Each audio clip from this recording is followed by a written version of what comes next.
रास्ते की लड़ाई रास्ते पर सड़क पर हो सकती है, हो जाएगी। अब तक शिवसैनिक सड़क पर नहीं उतरे। कानून की लड़ाई, कागज की लड़ाई और सड़क की लड़ाई, दोनों में हम जीत जाएंगे। द लाइव टीवी, सच सबसे आगे।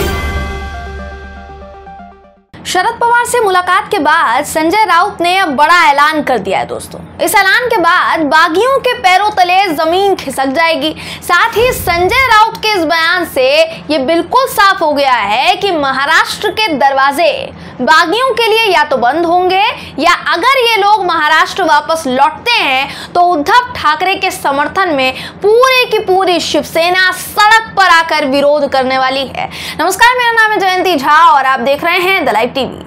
एनसीपी चीफ शरद पवार साहब के साथ उद्धव ठाकरे वर्चुअल तौर पर मौजूद थे। संजय राउत समेत गठबंधन के बड़े बड़े नेताओं की बैठक हुई है दोस्तों, जिसमें बहुत सारे अहम फैसले लिए गए हैं। और इस बैठक के बाद ही संजय राउत ने बागियों के लिए महाराष्ट्र सरकार में नो एंट्री के संकेत दे दिए हैं।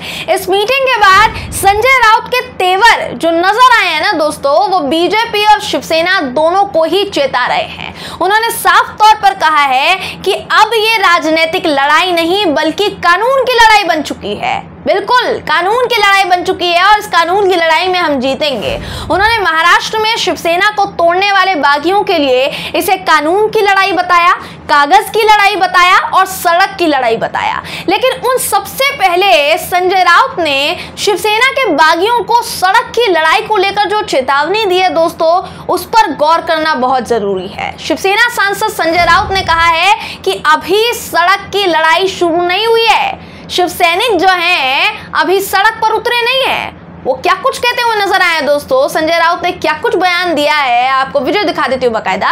ये वीडियो देखिए, उसके बाद बाकी के बयान भी सुनाऊंगी, लेकिन उससे पहले वीडियो देखिए। कानून से होगी रास्ते की लड़ाई, रास्ते पर सड़क पर हो सकती है, हो जाएगी। अब तक शिवसैनिक सड़क पर नहीं उतरे हैं। चाहे कितने भी लोगों को आप खरीद लो, दबाव डालो, लेकिन कानून की लड़ाई, कागज की लड़ाई और सड़क की लड़ाई, दोनों में हम जीत जाएंगे। जी, तो संजय राउत ने यहाँ साफ तौर पर कहा कि अब यहाँ जितनी भी लड़ाइयाँ हैं वो सब की सब लड़ाइयाँ हम जीतेंगे। संजय राउत के हर एक बयान में कोई ना कोई इशारा छिपा होता है दोस्तों। कभी भी आप गौर करेंगे तो सीधे नहीं बोलते हैं, लेकिन इशारों इशारों में बहुत कुछ बोल जाते हैं। यहाँ भी उनके ऐसे तमाम बयान सामने आए जिनके जरिए उन्होंने महाराष्ट्र में जारी संकट से निपटने की ओर इशारा किया। संजय राउत ने मीडिया से बातचीत करते हुए ये भी कहा है कि एकनाथ शिंदे, जो कि अपने साथ शिवसेना के ज्यादा से ज्यादा विधायकों के साथ होने का दावा कर रहे हैं, बात कर रहे हैं कि मेरे साथ 40 से 45 विधायक हैं, उनके पास बेशक संख्या ज्यादा हो सकती है, लेकिन वो संख्या सिर्फ और सिर्फ कागज पर है। पूरी बात क्या कह रहे हैं संजय राउत, वीडियो दिखा देते हैं, सुनिए वीडियो। संख्या बल ज्यादा हो सकता है कागज पे। अब ये लड़ाई जो है ये कानूनी लड़ाई हो जाएगी, लेजिस्लेटिव लड़ाई हो जाएगी। हमारे लोगों ने 12 विधायक जो है जिसने बगावत की भाषा की है, उनके खिलाफ एक्शन लेने की शुरुआत की है।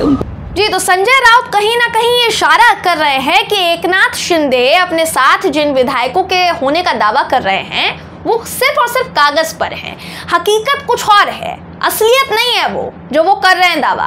हम इस कानूनी लड़ाई को लड़ेंगे, ऐसा उन्होंने इसलिए कहा क्योंकि शिवसेना प्रमुख उद्धव ठाकरे ने अब अपने इन सभी विधायक, जितने भी विधायक है दोस्तों, उनके ऊपर एक्शन लेना शुरू कर दिया है। उन्होंने 12 विधायकों को नोटिस भेजने की बात कही है। ये वीडियो भी आपको दिखा देती हूँ, क्या कुछ कह रहे हैं संजय राउत, सुनिए। हमारे लोगों ने 12 विधायक जो है जिसने बगावत की भाषा की है, उनके खिलाफ एक्शन लेने की शुरुआत की है। उनको डिस्क्वालिफिकेशन के लिए हमारे लोग सभापति महोदय के पास गए हैं। मुझे टेक्निकल बातें ज़्यादा मालूम नहीं है, मैं नहीं बोलूँगा, लेकिन एक एक्शन चल रही है। जी, तो संजय राउत के चेहरे से जो शिकन गायब नजर आ रही है दोस्तों, वही इस बात का सबूत है कि महाविकास आघाड़ी को बनाने वाले शरद पवार साहब ने गेम प्लान शुरू कर दिया है, वो भी तगड़ा गेम प्लान बनाना शुरू कर दिया है। संजय राउत के बयानों को अगर आपने गौर से सुना होगा या अगर आप गौर से सुनेंगे उनके बयानों को, तो आपको इन बयानों में कहीं ना कहीं शरद पवार जी की मजबूत नीतियों के साथ लिए जाने वाले फैसले और उनके द्वारा दिया गया आश्वासन नजर आएगा दोस्तों, जो उन्होंने उद्धव ठाकरे को दिया है या बाकी के शिव सैनिकों को दिया है। इसलिए मीडिया से बात करते वक्त संजय राउत ने बीजेपी की सरकार बनने को लेकर भी ऐसी बात कही जिससे बीजेपी के सूत्रधारों के माथे पर शिका नाना निश्चित है। आपको संजय राउत का ये वीडियो भी दिखा देते हैं, ये वीडियो भी देख लीजिए। अब ये आखिर तक सरकार कब बनेगी, ये लोगों की जो बोल रहे हैं मुझे मालूम नहीं, बनेगी भी या नहीं बनेगी उस बारे में कोई बोल नहीं सकता है जी। तो संजय राउत के चेहरे पर जो मुस्कुराहट नजर आ रही है उसी से अंदाजा लगाया जा सकता है कि बीजेपी के खेल की बैंड बजने वाली है दोस्तों। वो ये बात साफ कह रहे हैं कि बीजेपी की सरकार बनेगी भी कि नहीं ये भी उनको मालूम नहीं है, क्योंकि कोई अंदाजा ही नहीं लगा सकता इस बात का। लेकिन इसके आगे उन्होंने जो कहा वो बीजेपी की हकीकत को बयां करता है, अगर वो सच है। आपको मैं संजय राउत का बयान सुना देती हूं, जहां उन्होंने ये दावा किया है दोस्तों कि मोदी सरकार से एक केंद्रीय मंत्री शरद पवार को लगातार धमकी दे रहे हैं। आपको ये वीडियो दिखा देते हैं, संजय राउत क्या कुछ कह रहे हैं, ये वीडियो देखिए दोस्तों। धमकियाँ देने का काम चल रहा है माननीय पवार साहब को, अगर ये सरकार को बचाएंगे तो देख लेंगे, ये केंद्रीय मंत्री बोल रहा है। प्रधानमंत्री मोदी जी सुन लीजिए, अमित शाह जी सुन लीजिए, आपका एक मंत्री महाराष्ट्र में शरद पवार साहब को धमकी दे रहा है। ये धमकी ऐसी है कि आपको घर नहीं जाने देगी। तो संजय राउत का ये बयान अपने आप में बहुत मायने रखता है, क्योंकि अगर इस बयान में थोड़ी भी सच्चाई है, अगर शरद पवार साहब को सच में धमकियां मिल रही है वो भी केंद्रीय मंत्री द्वारा, तो बीजेपी अपने पैरों पर खुद ही कुल्हाड़ी मार रही है दोस्तों। कारण क्या है? कारण ये है कि ऐसी धमकियों से इनका खुद का खेल बिगड़ता जाएगा, वो भी बहुत बुरी तरीके से। जो इन्होंने बनाया है ना, पूरा महल बनाया है, स्वप्न महल, वो एकदम धराशायी हो जाएगा। वैसे तो शरद पवार साहब जो अभी तक महाराष्ट्र में आए सियासी संकट को दूर से देखकर टटोल रहे थे कि अब क्या होगा, आगे क्या होने वाला है, अब उन्होंने अपने पत्ते खोलने शुरू किए हैं। भारत की राजनीति में पवार साहब को चाणक्य की उपाधि प्राप्त है, और ऐसे समय में अगर उनका कोई बयान महाराष्ट्र में सरकार बनाने को लेकर आता है तो उसी से समझा जा सकता है कि महाराष्ट्र में बड़ा खेला हो सकता है। शरद पवार ने मीडिया से बातचीत में कहा है कि ऐसी स्थिति महाराष्ट्र में हमने कई बार देखी है। वो खुद अपने अनुभव से ये बात कह रहे थे। वो कहते हैं कि मैं अपने अनुभव से ये बात कह सकता हूं कि हम इस स्थिति को बदल देंगे और उद्धव ठाकरे के नेतृत्व में सरकार सुचारू रूप से चलती रहेगी। ये वाकई बहुत बड़ा स्टेटमेंट है। तो यहाँ पर शरद पवार साहब का ये जो बयान है, ये महाराष्ट्र में महाविकास आघाड़ी के लिए तो देखिए दोस्तों एक बड़ी उम्मीद है ही कि अभी भी सरकार बनी रहेगी।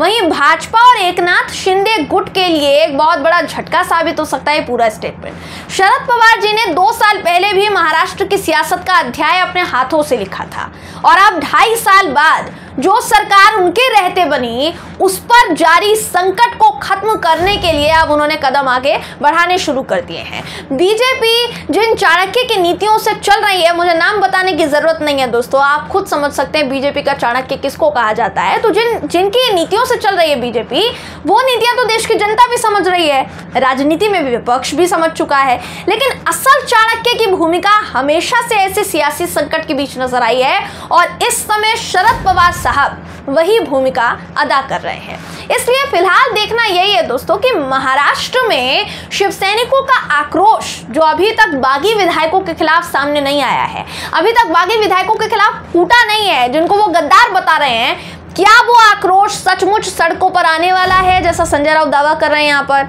वहीं अब जब शिवसेना के बागी विधायक वापस मुंबई लौटेंगे तो उनमें से कितने लोग वापस उद्धव ठाकरे के खेमे में उनके समर्थन में दिखाई देंगे, कागज पर और हकीकत में कितना बदलाव होता है, इन दोनों ही तस्वीरों को देखने के लिए फिलहाल इंतजार जो है बरकरार है। फिलहाल इस खबर पर आपकी राय क्या है कमेंट करके जरूर बताइएगा। वीडियो अगर आपको पसंद आया हो तो वीडियो को लाइक और शेयर करना ना भूलें। फिर मुलाकात होगी आपसे किसी ऐसी ही खबर के साथ, तब तक के लिए नमस्कार।